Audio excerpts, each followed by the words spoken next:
안녕하십니까 여러분, 한국통신소비자보호센터입니다. 여러분들 혹시 다이어트 보이스피싱에 대해서 들어보셨습니까? 다이어트 같은 경우에는 많은 사람들, 그러니까 남녀노소가 구분하지 않고 관심을 갖고 있는 영역이죠. 그만큼 얼마든지 보이스피싱이 아니더라도 다양한 종류의 사기가 존재하고 있습니다.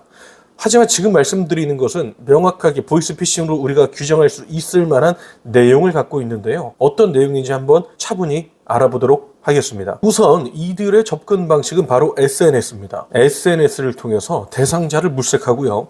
그 대상자를 선택하게 되면 접근하죠. 접근해서 다이어트 약에 대한 내용을 설명합니다. 보통은 이런 경우에 관심을 갖지 않는 경우가 대부분이죠. 하지만 그 와중에서 누군가는 관심을 갖고 그들의 접근에 반응하게 됩니다. 실제 이런 반응을 보였을 때 그들이 얘기하는 것들이 참 좋아요. 내용 자체가 좋습니다. 자, 왜 좋을 수밖에 없느냐? 하나부터 열까지 사실에 근거한 내용이 없기 때문입니다.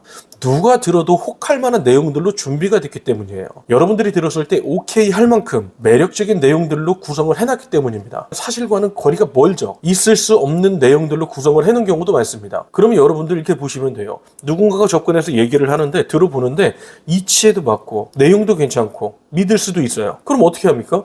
관심을 보이게 되죠. 그렇게 관심을 보이게 되면 그 중에서 피해자가 나타나게 됩니다. 이거 어쩔 수 없는 구조죠. 지금 제가 오늘 여러분들께 설명을 드릴 이 내용 역시도 그와 관련된 내용입니다. 피해 규모는 1억 원이 넘는 것으로 확인이 됐고요. 왜 이런 일이 발생했는지 하나씩 알아가 보도록 하겠습니다. 우선 그들이 접근했을 때 내용은 되게 단순합니다. 다이어트를 도와주겠다. 다이어트 약을 보내주겠다. 자, 그런데 비용도 들지 않아요. 대신 조건을 갖다 붙이죠. 여러분들이 우리가 보내드린 약을 먹고서 다이어트만 하시면 된다. 그런데 만약에 다이어트가 제대로 성공이 되지 못하면 그때는 약값을 받는다. 이런 식으로 얘기를 하는 거죠. 그러니까 무조건 열심히 해서 최선을 다해서 무료로 다이어트를 해라. 이런 식으로 얘기를 하는 겁니다. 자, 그럼 여러분들 한번 생각을 해보죠. 누군가가 다이어트 약을 제공을 한다라고 합니다. 그런데 그 약이 정말 믿을 수 있는 약이라는 거죠. 검색을 해봐도 신뢰할 수 있는 자료들이 많이 나와요. 그런데 그 약을 갖다가 무료로 준다는 겁니다. 왜? 다이어트만 성공하라 이거예요. 그 다이어트 자체가 자기네들에게도 홍보가 될 거기 때문에 살만 빼라는 겁니다. 그래서 지금 말씀드리는 피해자분 같은 경우에는 오케이를 했어요. 그리고 약을 받아서 먹었습니다. 몇 달을 그렇게 약을 먹었죠. 그런데 살이 빠졌을까요? 안 빠졌습니다. 중요한 건 이 내용에 대해서 살을 못 빼게 될 경우에 자기가 먹은 약에 대해서는 위약금, 그러니까 어느 정도 금액을 지불하는 것에 대해서 오케이를 했습니다만 그 디테일을 확인하지 못했죠. 그랬을 때 이 일당들이 어떻게 접근을 했냐면, 당신이 다이어트를 하겠다라고 해서 우리가 약을 다 제공했음에도 불구하고 다이어트를 제대로 못했기 때문에 이 내용에 해당하는 만큼의 위약금을 지불해라 라고 하는 겁니다. 피해자에게 전가시키는 구조죠. 그래서 연락이 온 거예요. 다이어트에서 실패를 하게 됐으니까 위약금을 지불해라. 그런데 그 금액이 얼마예요? 누적돼서 그래서 1억 이상의 비용이 발생하게 됐다라고 하는 것이 이 내용의 핵심입니다. 여러분 보시면 어때요? 지금까지 우리가 여러 가지 보이스피싱을 접하지 않았습니까? 자, 이 다이어트 보이스피싱 같은 경우에는 기존 보이스피싱과 공통점과 그리고 차이점을 명확하게 갖고 있습니다. 공통점이라고 볼 수 있는 것은 뭐예요? 비대면으로 진행이 됐다는 거죠. 그리고 꾸준한 협박을 했다는 겁니다. 주변 사람들에게 이 내용을 갖다 고지를 하겠다라는 식으로도 협박을 했었던 거죠. 자, 그럼 차이점은 뭡니까? 물건을 먼저 줬다는 거예요. 그러니까 피해자 입장으로 봤을 때는 물건을 먼저 받았거든요. 그리고 약속도 했거든요. 물어줄게, 이것도 오케이를 했던 내용이에요. 그리고 약을 먹었어요. 심지어 다이어트에 성공도 못했어요. 그러니까 이 피해자 같은 경우에는 정말 오랜 기간 동안 본인이 이런 피해를 당하고 있다는 사실을 인지를 못했다라고 하는 겁니다. 그런데 중요한 건 이 내용에 대해서 본인이 잘못했다라고만 생각을 하고 있지 피해자라고 인지하지 못하는 경우가 많다라는 거예요. 그래서 한편으로는 조금 애매하기도 했어요. 이 피해를 입힌 일당들이 그냥 단순한 영업으로 볼 것인가 아니면 범죄로 볼 것인가, 이게 보이스피싱인가 하는 고민이 많이 들기도 했습니다. 그런데 여러분들 접근을 한번 해보자는 거예요. 다이어트를 해서 만약에 실패를 한다. 자, 그러면 여러분들 정말 유명한 인플루언서도 아니고요. 아니면 연예인도 아니잖아요. 무슨 광고 계약 위반을 한 것도 아닙니다. 자, 개인과 회사가 있다라고 한번 가정을 해보시죠. 이 회사가 개인에게 지금 어떤 영업적인 목적과 홍보의 목적을 갖고 지금과 같은 활동을 펼쳤다. 근데 이것까지는 이해가 됩니다. 그런데 어떠한 개인이 이 약을 먹고 다이어트를 실패했어요. 그러면 상식적으로 생각하면 약값만 받아가도 충분하다. 이게 맞지 않습니까? 그런데 지금 내용은 그게 아니었다는 거죠. 약값에 플러스 알파로 위약금과 여러 가지 비용들이 포함되어 있었다라고 하는 겁니다.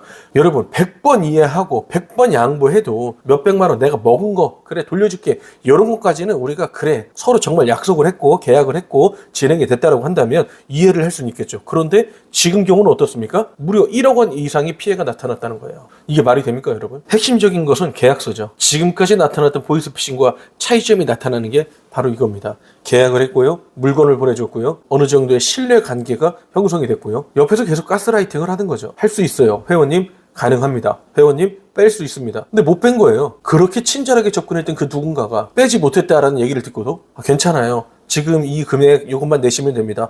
이렇게 계속 옆에서 붙어서 가스라이팅을 하면서 금액을 갖다가 받아냈다라고 하는 것이 문제입니다. 제가 계속해서 방송할 때마다 말씀드리고요. 현장 강의 나가서도 말씀을 드립니다.